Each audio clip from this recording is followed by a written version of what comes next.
Mesdames et messieurs, chers concitoyens, le mardi 24 mars 2026, le tribunal de première instance d'Abomey-Calavi a rendu une décision qui fera date dans les annales de la lutte contre l'impunité au Bénin. Ce dossier est celui d'une double trahison.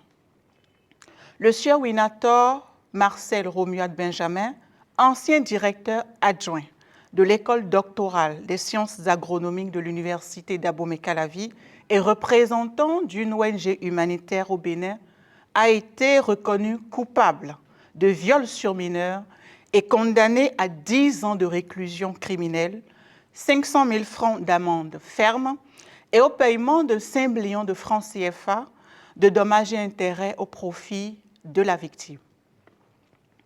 La victime est une jeune orpheline de 17 ans, bénéficiaire des services de l'ONG pour laquelle le sieur Winator est en mission humanitaire. Selon ses déclarations, ce dernier, sous prétexte de lui remettre des fonds pour ses besoins, a usé de son autorité pour attirer la jeune fille à son domicile, l'enfermer et commettre l'irréparable, profitant ainsi de sa vulnérabilité. Dès la saisine de l'Institut national de la femme, par message de WhatsApp en septembre 2025, nos services se sont mobilisés avec une célérité sans faille. La victime a été orientée vers le commissariat de Hévier pour obtenir une réquisition permettant la délivrance gratuite d'un certificat médical, pièce maîtresse du dossier.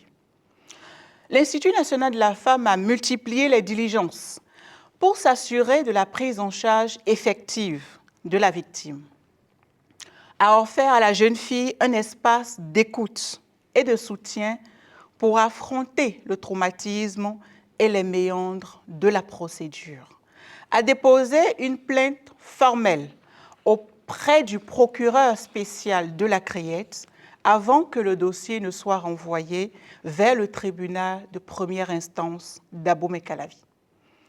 Tout au long du procès, l'Institut national de la femme s'est constitué partie civile, offrant une assistance judiciaire gratuite et déterminante qui a conduit à ce dénouement victorieux. L'autorité n'est pas un droit de cuissage. La justice a parlé et sa voix a le poids de la vérité retrouvée.